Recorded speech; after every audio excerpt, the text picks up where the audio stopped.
তো আজকে আমরা রাজহাঁসটা জব করব।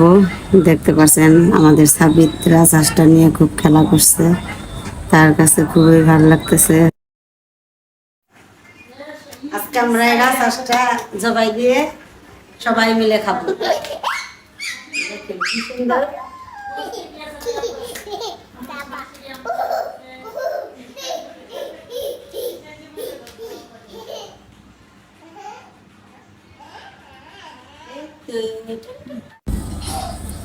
তো দেখতে পাচ্ছেন আপনাদের ভাইয়া হাঁসটা নিয়ে বাজার দিক যাচ্ছে। যাওয়ার উদ্দেশ্য হলো হাঁসটাকে জবাই করে দেবে। তো আমাদের সাবিত তো কিছুতেই যেতে দেওয়া যাচ্ছিল না। সে বলছে, বাবা জব করো না, হাঁসটা দিয়ে আমি খেলা করব। তো এখন হাঁসটা নিয়ে এসে চলে গেল। তারপর সে জবাই দিয়ে নিয়ে আবার বাসায় চলে আসলো। তো দেখতে পাচ্ছেন আমার সঙ্গে হাঁসটা বেছে দিচ্ছে। এটা আমার ভাবি হয়, সে তার বাবার বাড়ি থেকে হাঁসটা নিয়ে আসছে আমাদের জন্য। তো অনেক দূরে থেকে আসছে, ভাবি তার বাড়ি থেকে নিয়ে আসছে হাঁসটা। তো এদিকে সাবিত খেলা করছে গাড়ি নিয়ে, সে অনেক দুষ্টামি করছিল। তো এখন গরম পানির ভিতর হাঁসটা চুবিয়ে চামড়াগুলো বেছে নিচ্ছিল আমার ভাবি। তো অনেক কষ্ট হাঁস বাছে নিতে। তো এদিকে আমি ভাবির সঙ্গে দুজনে মিলে হাঁসটা পুড়িয়ে নিলাম। আমরা দুজনে দুদিকে ধরে হাঁসটা পুড়ে চামড়াগুলো বেছে নিচ্ছিলাম। তো এখন ভাবি হাঁসটাকে কেটে দিচ্ছে। তো আপনারা কে কে শীতের ভিতর রাজহাঁস খেয়েছেন আমাকে অবশ্যই কমেন্টসে বলবেন।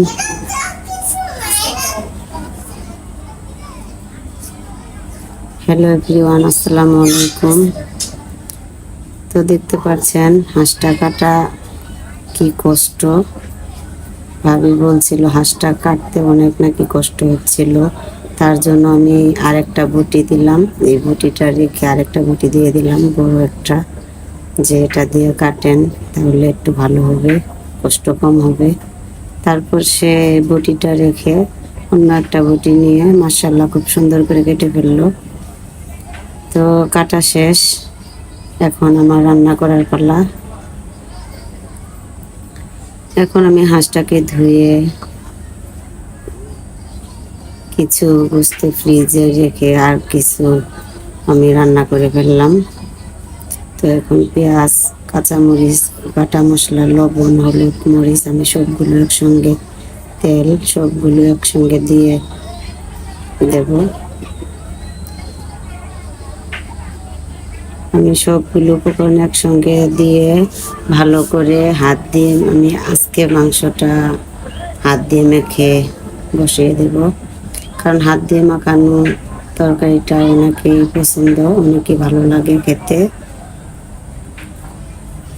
তার কারণে আমি হাত দিয়ে মেখে আজকে তরকারিটা বসিয়ে দেব। এই তো আমি এখন দিয়ে দিচ্ছি ভিতরে তেল। তো ভালোভাবে মেখে নিচ্ছি আমি মাংসগুলো।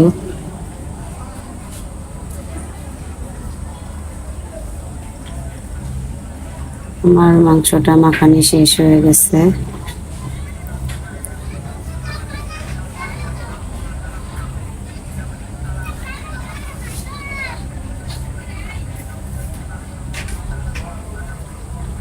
এখন আমি একটু পানি দিয়ে দেব এর ভিতরে, বেশি একটা পানি দেব না, অল্প একটু পানি দিয়ে কষিয়ে নেব।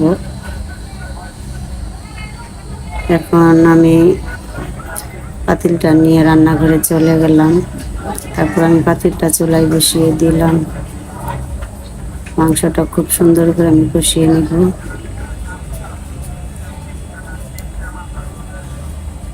খুব সুন্দর একটা কালার হয়েছে মাংসটার।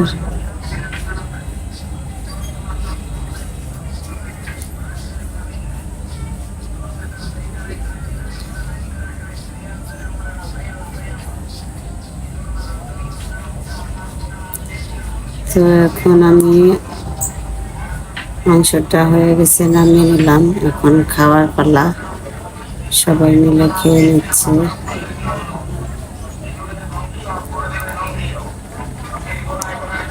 তো আমার ভিডিওটা যদি ভালো লাগে অবশ্যই লাইক, কমেন্টস ও সাবস্ক্রাইব করতে ভুলবেন না। এই পর্যন্তই শেষ করছি, টাটা।